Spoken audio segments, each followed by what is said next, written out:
Okay, it's beer o'clock on Real Ale Craft Beer. This old boat is being renovated at Gloucester Docks. This old dockside has been here for, well, forever really. There's a load of old buildings around. But the reason why we're here, we're at Gloucester Brewery. We're brewing a collaboration today. It's their Wit IPA we're brewing today. This is Jared. Hi Jared, how you doing? How you doing? Yeah, nice to meet you. All right. And Jared's the owner of this place. He's been in what, 2-3 weeks? Oh no, I reckon probably about, yeah, maybe a month by now. Maybe a month. Yeah. So this is Gloucester Brewery. It was an old kiln, an old malt kiln, big old building, listed building. Jared's going to do a bit of a brewery tour and a look at the building, a history of it. So let's have a look, shall we? Yeah, let's have a look. Absolutely. I mean, first of all, if you look at the building just to the left of you here, that's actually one of the old grain stores. Okay. And what they used to do is they used to shoot the grain across from more or less around that sort of top left-hand corner. Yep. Over into the kiln here on the right where we're now located. Okay. And the grain was fed down through this building to various heating rooms and roasted to different levels depending on the type of finish they wanted. Right. Okay, so if they wanted a stout, they would have roasted the hell out of it. That's right. They'd heat it up to a much higher temperature, sort of 400 degrees plus, and they'd roast it for a longer period of time to give it that sort of dark, roasty, nutty sort of almost aniseed character that we still use today in some of our beers. Fantastic. Yeah. Fantastic. Okay, so it's a lovely building. It's a lovely old building.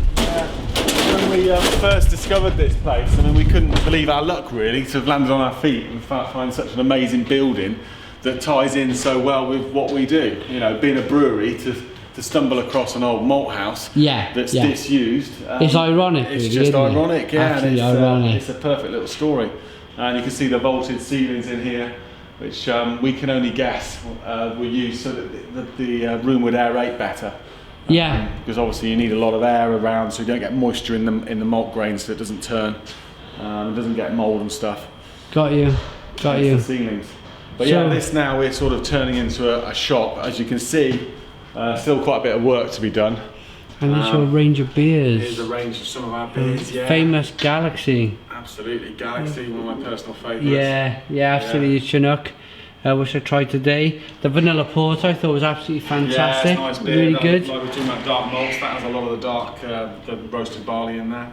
And this is a nice idea, the Art IPA. Yeah. Where you've kind of, it's the same beer, but if you have a look at the label, guys, you'll see that. All different labels, yeah. And you got together with a local artist. Local artist from Cheltenham, yeah. He's helped promote the guys that done all the labels. And we went from there. We were only actually expecting one label, but they got quite carried away, ended up with 12 different labels for one beer. So we thought, wow, let's run with it. And brilliant. It's proved really popular, that one. Brilliant. So you got a nice little shop here. Well, use your awards. You've got some Zebra awards for your beers. And this is your core range. Yeah, your obvious favourite, your Dockside Dark. Great beer. Absolutely, yeah. These are the ones we started out from day one. This was the first beer we ever brewed, Gloucester Gold. Still one of my favourites, nice session beer, 4.1%. We used the Galaxy hops in there, gives it a really nice sort of tropical fruit character. And then things like Mariner, which we no longer brew in the cask, but it's one of the beers we brewed in the first few months, and it's been popular ever since, really, in the bottle. Yeah, I've reviewed that. I like that beer. It's decent, pretty decent. Not reviewed the Priory, but I'm sure we'll get round to that one. Yeah, always welcome to a taste. Yeah. So moving on. So this was your shop. Oh, this is your shop, but it was a kiln. Yeah. Fantastic vaulted ceiling. So moving on into the brewery. That's the main area, and this was where actually the kilns were located. There's 4 different rooms in here, and each room had its own kiln. Okay. As a result of that, being a Grade 2 listed building, we had to protect this area of the floor. So we had to put a protective membrane down prior to putting our cement base and then this polyurethane floor on top. Okay, I see. So the actual kiln bases are still underneath this floor? They're still there. You can still see the brickwork where they originate from. There's one here, and then there's 4 other rooms. Each have a kiln in them. Okay, so this is your main brewing plant. This is where what we brewed today, really. It's been absolutely, yeah. Today we're building a Wit PA, so Wit Pale Ale. Gareth is our brewer today. It's his recipe, helped by yourself. Yeah. And yeah, we're hoping it's going to turn out quite nice. I don't know exactly what he's putting in it, but I know we've got some wheat malt, pale malt. Have we got any darker malts in there, Gareth? No. There's a pale ale, so no dark malts. Kind of, the name says it all, really, doesn't it? Yeah. What's your capacity with it? We're well, a 10 barrel. We can squeeze out about 11 barrels. 11 barrels. Pale ale. Yeah. We got this is essentially a giant kettle for heating up our water. It's called a hot liquor tank. Yeah. We'll switch that on overnight, and there's a couple of elements that will bring the water up to the ideal temperature. And here we've got the mash tub where a lot of the magic happens. We mix in the malt with the water at the ideal temperature, around about 72, 73 degrees. Yeah. And that's optimum really for the enzyme reactions to take place, whereby the starches in the grain are converted into lovely simple sugars, saccharides, which in turn give us the wort. That then gets pumped over to our copper here. Again, giant kettle, but this time with bigger, beefier elements at the bottom, and all that does is brings the wort up to temperature, and it boils away for about an hour and a half, at which point we tend to add late hops at the end to give extra aroma and flavour to our beers. It then goes through a plate heat exchanger here. We've got a double unit just to speed up the process.